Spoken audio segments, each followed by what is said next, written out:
Terima kasih Tuhan bahwasanya Engkau adalah Tuhan yang dahsyat di dalam kehidupan kami. Untuk selama-lamanya kasih setiamu tinggal di dalam kehidupan kami. Engkau Tuhan yang baik, Engkau Tuhan yang luar biasa. Tuntun kami di dalam firman-Mu Tuhan, berbicaralah, urapilah setiap kami yang mendengar. Kami percaya bahwa setiap firman mengubahkan, memberkati kehidupan kami. Tuntun anakmu, kami siap mendengarkan firman Tuhan. Percaya sama-sama katakan, amin, amin, amin. Ya, shalom saudara, sukacita di dalam hadirat Tuhan. Percaya katakan amin. Sebelumnya saya ingin bertanya kepada setiap saudara, seberapa banyak saudara hari ini yang berbahagia? Yang berbahagia, angkat tangan kanan. Yang gembira sekarang, angkat kedua tangan. Yang sukacita, angkat kedua tangan dan kaki kananmu. Ya, walaupun saudara di rumah biar tidak menjadi kaum rebahan. Paling tidak kita exercise sedikit. Jadi katakan amin.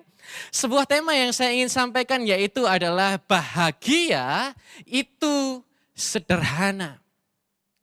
Saya baca sebuah quote yang bagus sekali di sana dikatakan, happiness is not out there, it is in you. Kebahagiaan itu bukan di luar sana, tetapi kebahagiaan itu ada di dalam saudara.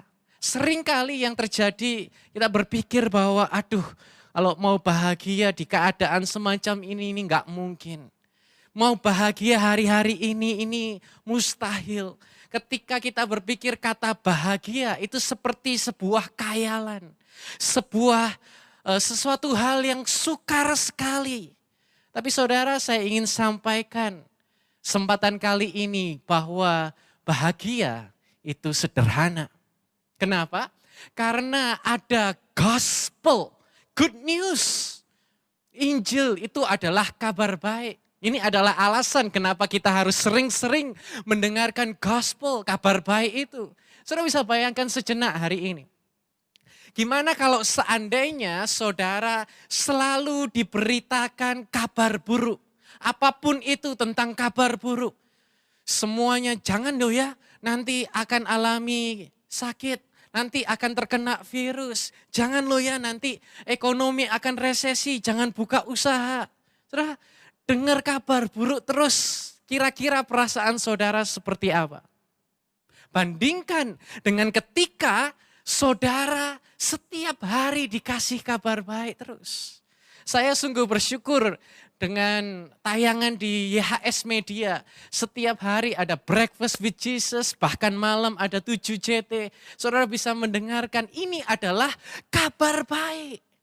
Sementara kita mendengar kabar baik yang terjadi, ada muncul pengharapan, ada muncul iman kita, ada muncul sebuah titik terang yang dimana kita bisa percaya ternyata Tuhan masih mampu lakukan mujizat yang luar biasa. Percaya katakan amin. Ibrani 12 ayat yang kedua di sana dikatakan, hendaklah pandangan kita tertuju kepada Yesus, pencipta iman dan penyempurna iman kita sampai akhir. Sana dikatakan dia telah mengabaikan kehinaan dan tekun memikul salib untuk menerima sukacita yang telah disediakan baginya. Dan dia sekarang duduk di sebelah kanan tahta Elohim. Bahagia itu ada ketika Yesus bersama dengan kita. Siapa saja orang-orang yang bahagia sih? Ketika saya pelajari di Bible, orang-orang Majus itu bersukacita ketika akan bertemu dengan Yesus. Matius berkata ketika melihat bintang itu mereka bersukacita dengan sukacita yang sangat besar. Bukan hanya saja orang Majus tetapi Elizabeth. Ketika ketemu dengan bayi Yesus, di Lukas di sana dikatakan sebab sesungguhnya ketika suara salamu sampai ke telingaku, janin di dalam rahimku melonjak kegirangan. Ini janin di dalam rahim saja alami sukacita yang begitu luar biasa. Siapa lagi yang bersukacita ketika ketemu Yesus? Segala bangsa bersukacita. Lukas 2 ayat 10. Sana dikatakan, tetapi malaikat itu berkata kepada mereka, janganlah takut. Karena aku datang untuk memberitakan kabar baik kepadamu. Suatu sukacita besar bagi segala bangsa. Hari ini segala bangsa harusnya mendapatkan sukacita. Kenapa? Karena Jesus is the key to unlock the eternal joy. Yesus adalah kunci untuk membuka sukacita abadi. Yohanes 14 ayat 6 dikatakan, Yesus berkata kepadanya, "Akulah jalan, kebenaran, dan hidup. Tidak seorang pun datang kepada Bapa jika tidak melalui aku." Saya perhatikan, pada kesempatan kali ini saya ingin sampaikan 3 alasan kenapa Yesus adalah kunci kebahagiaan. Yang pertama yaitu karena Yesus adalah jalan. Hari-hari ini banyak sekali orang yang mencari jalan untuk bisa bahagia. Satu kali saya lihat tayangan video di mana seorang yang mengantri berjam-jam bahkan sampai buka tenda untuk nginap, ngantri dapat sebuah handphone. Tetapi karena begitu semangat ketika diwawancarai, dia buka boxnya dengan luar biasa, akhirnya handphone tersebut jatuh dan rusak. Saudara bisa saksikan tayangan video ini. Let's actually open it.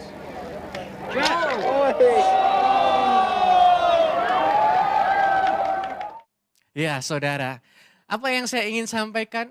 Bahwa dalam dunia bahagia itu fana. Perhatikan ketika kita mencari kebahagiaan kita sendiri, itu adalah perasaan sesaat. Itu adalah sesuatu hal yang fana. Bagaimana kita mencari kebahagiaan kita sendiri? Apa yang terjadi? Orang-orang pergi kepada sebuah hobi yang baru. Yang lagi trending sekarang bersepeda, yaitu go west gitu kan. Semua orang bersepeda. Dari yang betul-betul mau olahraga, sampai dari yang cuman mau ngobrol dan kelihatan keren saja. Apa yang terjadi ketika orang itu nggak bisa beli sepeda? Apakah dia kemudian menjadi tidak bahagia? Saya ada sebuah quote yang lucu ketika saya lihat di Instagram, di sana dikatakan, "Pingin beli sepeda, takut bulan depan musim kuda." Ya kan?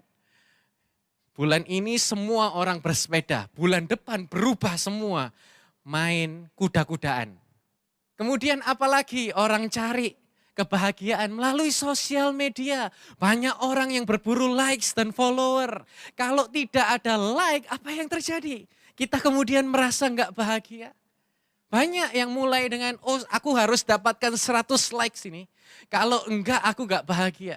Ternyata sudah sampai 100 like, dia pikir dia bahagia, ternyata biasa aja. Dalam hati dia berpikir, oh aku harus sampai 500 ini.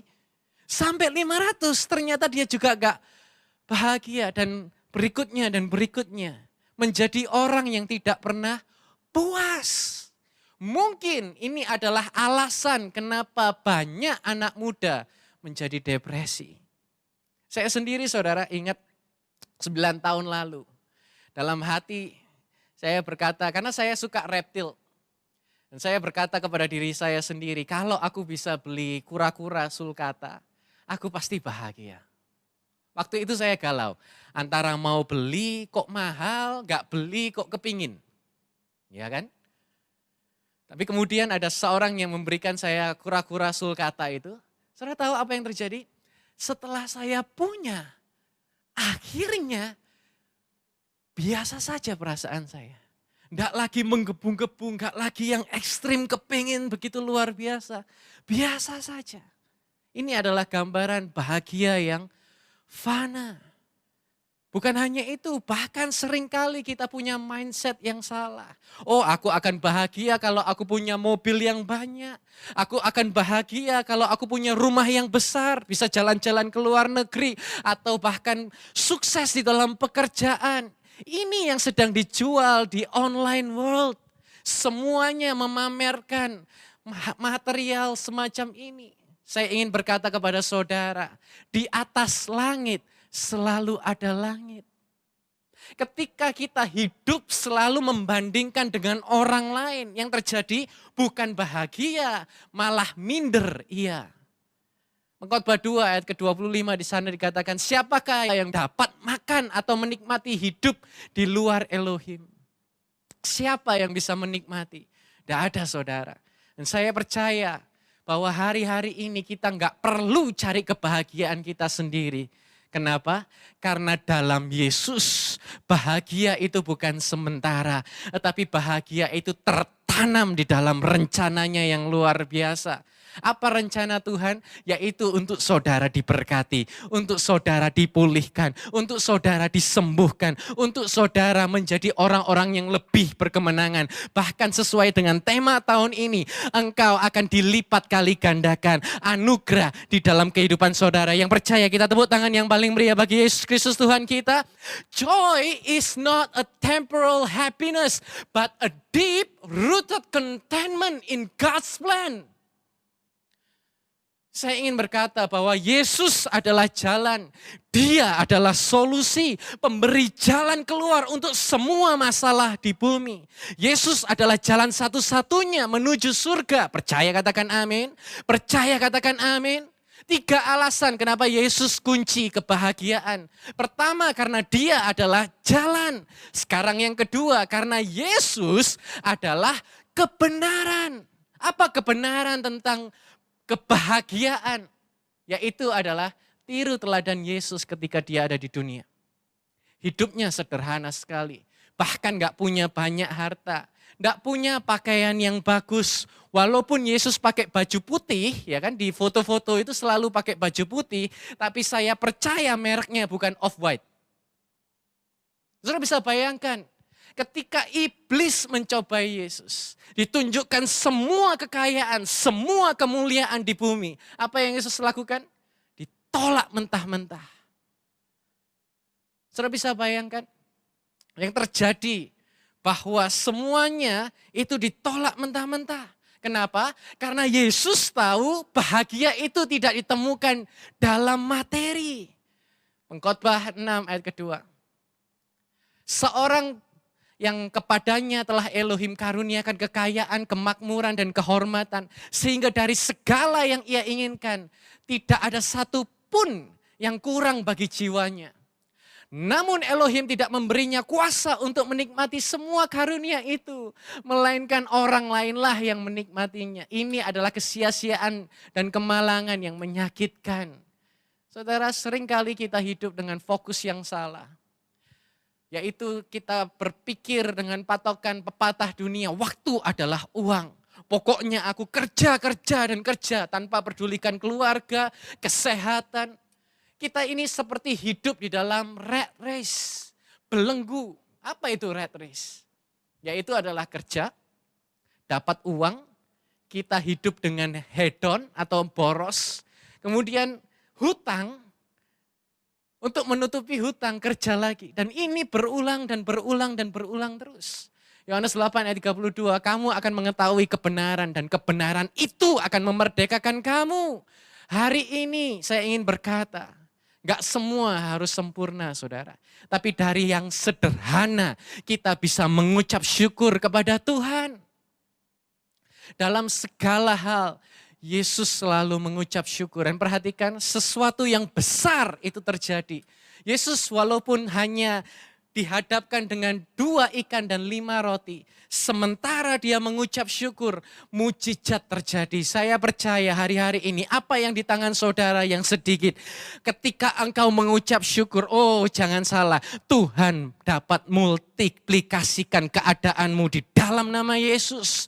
Sebab dialah satu-satunya pribadi yang sanggup membenarkan orang berdosa.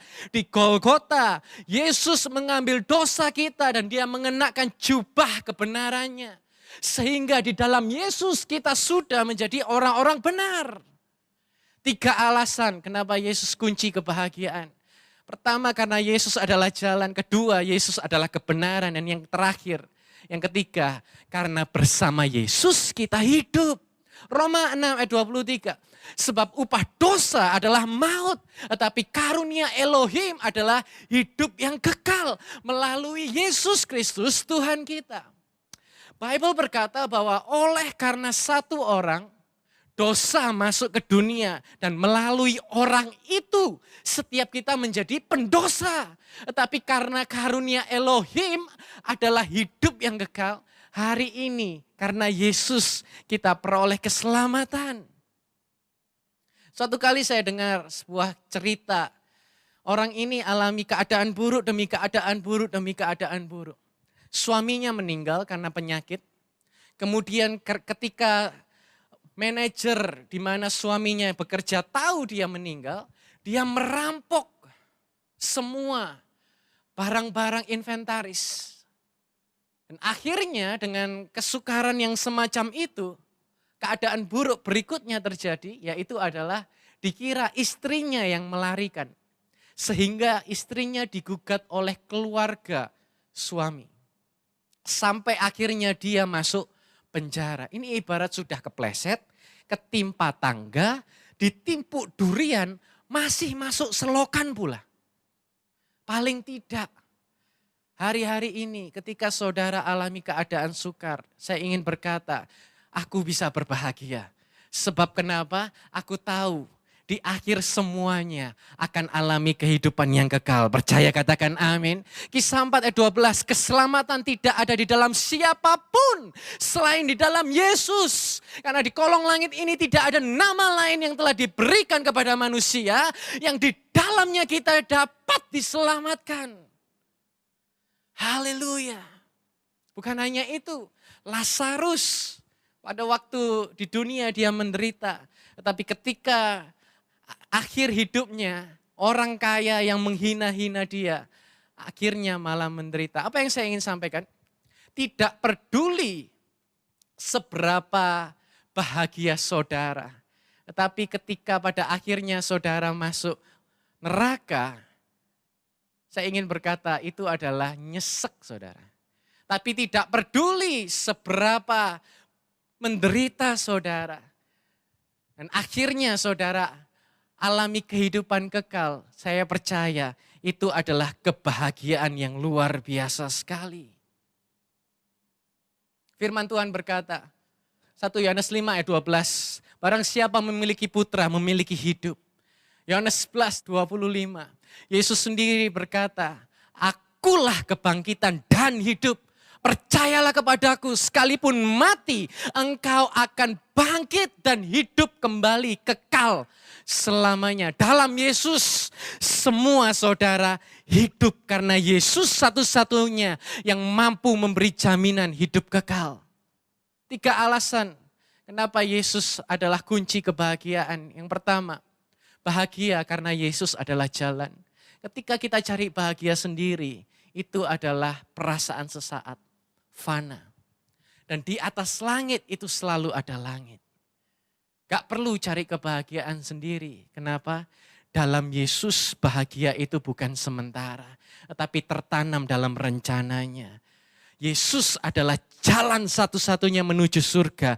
Dan dalam Yesus kita sudah jadi orang benar. Kedua, bahagia karena Yesus adalah kebenaran. Tiru teladan Yesus. Tidak semua harus sempurna. Tetapi dari yang sederhana, saudara dan saya tetap bisa mengucap syukur.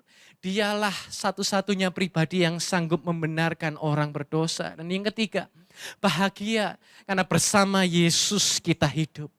Walaupun kita bahagia di bumi, oleh karena dosa, kita tidak hidup saudara.